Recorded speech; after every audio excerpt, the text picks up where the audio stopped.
अफगानिस्तान में तालिबान की सत्ता को रूस ने आधिकारिक मान्यता दे दी है। ऐसा करने वाला रूस दुनिया का पहला देश बन गया है। रूस ने अफगानिस्तान के इस्लामिक अमीरात को मान्यता दी है और रूस में अफगान दूतावास पर सफेद झंडा फहरा दिया गया है।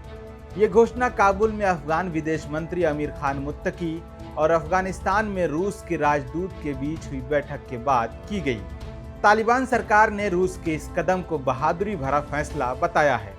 मुत्तकी ने बैठक के बाद जारी एक वीडियो बयान में कहा, ये साहसी फैसला दूसरे मुल्कों के लिए एक मिसाल बनेगा। अब मान्यता की प्रक्रिया शुरू हो चुकी है। रूस सबसे आगे रहा है।